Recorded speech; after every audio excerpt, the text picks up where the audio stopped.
Mbote na baïnusu bolandaka sans rival à travers les réseaux sociaux puis na ba chaîne na ba télévision.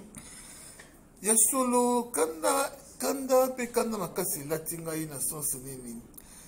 Il y a certaines choses oyo baloba que les conséquences enseignent plus que les conseils.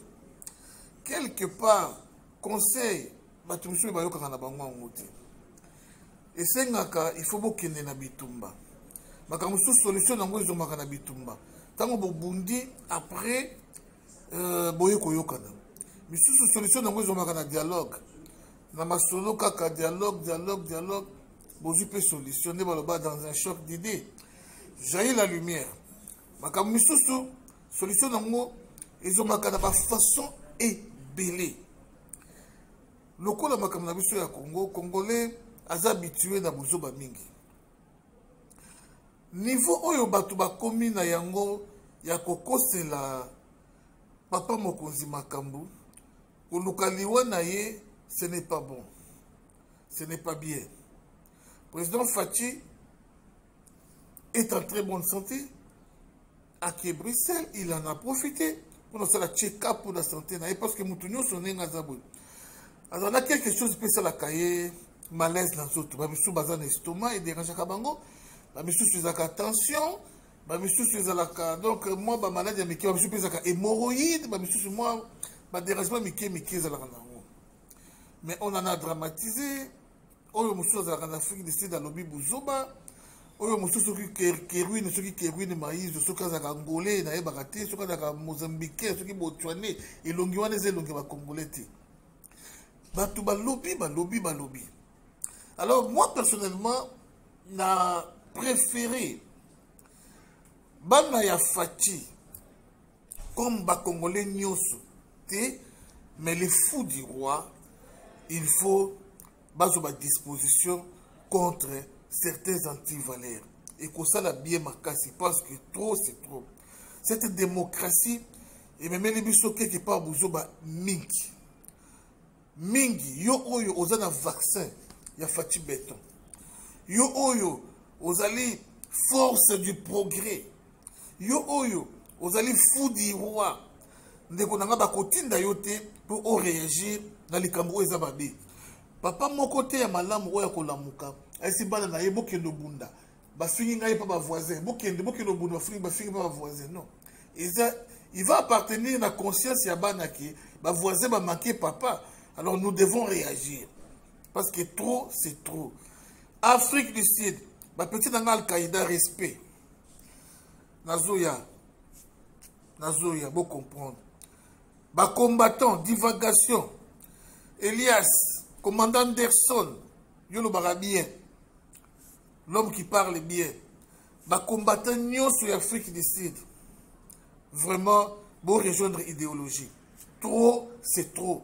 Mutako sakana na biso na lolenge ote mutako sakana na président na biso na manière ote peut-être tala kaye na misu te. Cette fois-ci tu changer système.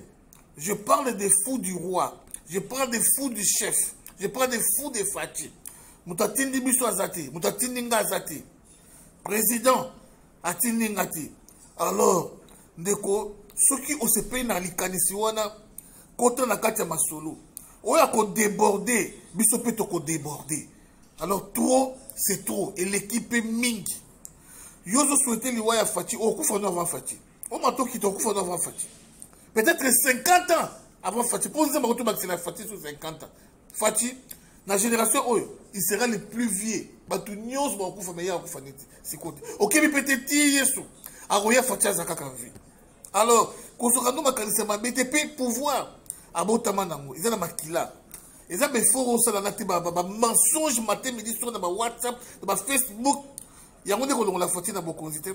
Kabila kutu Rwanda za na bokoka ete Kabila bobunda bokoka ete ka Fachi mwana mboka Congolais de père et de mère yo yebisanga nini yo mwana poto mais ye mwana poto atongo yo yebisanga nini yo kinwa yepe kinwa ya tongo oyebisanga nini oyo mwana mboka yepe mwana mboka ya tongo. Donc attends ya tongo na nyonso parce que tongo ba ki kozwa etenti sekedi kozwa na village avec koya na Fachi Fachi na ki na donc ayebi village koleka yo ayebi kill kolekayo. Ayebi poto kolekayo. Donc tu n'as rien kolobasi Fati. Peut-être tant Fati azana na kati masolo. Yo kotoyo na ba boîte na yo za ko peshaka lokola bokechu. Yo kotoyo libome lati yo continuons yo kilo ba prier libome si la raté et ba peso ba kisi pour que esunga kayo. Mais j'ai comme l'impression libome songi les sous.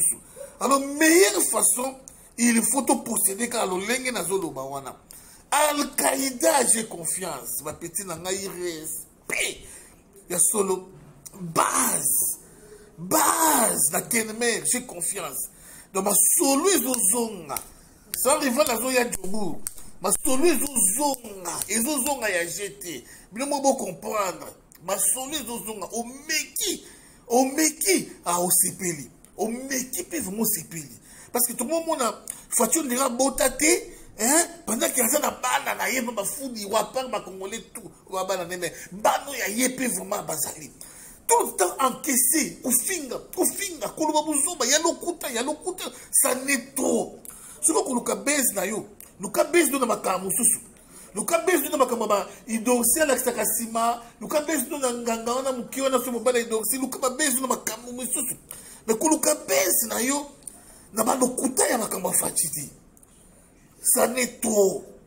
Ça n'est vraiment trop. Cette fois-ci, pour vivre. Alors, Bana Yafati. Bafou Yafati. Collectif de communicateurs. Ndeko Benga. Soki Kakabuzoba. Toko c'est pas Poutine. Toko ya. Olina nous frappe. Famille de lié frappe. Ok, mais tu es là, yo. Toko mo vanda wana. Toko mo kinje. Quand c'est pas Poutine. Parce que ça n'est trop. Alors, bande kolilo babe moko. Bana Belgique, oya meki, bo sepelisaye. Bana France, oya meki, bo kweliye. Bana Canada, oya meki, bo kweliye. Afrique du Sud, n'en parle même pas. Al-Qaïda, oya meki, to kweliye. La Kinshasa awa, force du progrès, oya meki, to kweliye. Parce que trop, c'est trop. Et l'équipe trop. Fati, oumela, oya béton maestro.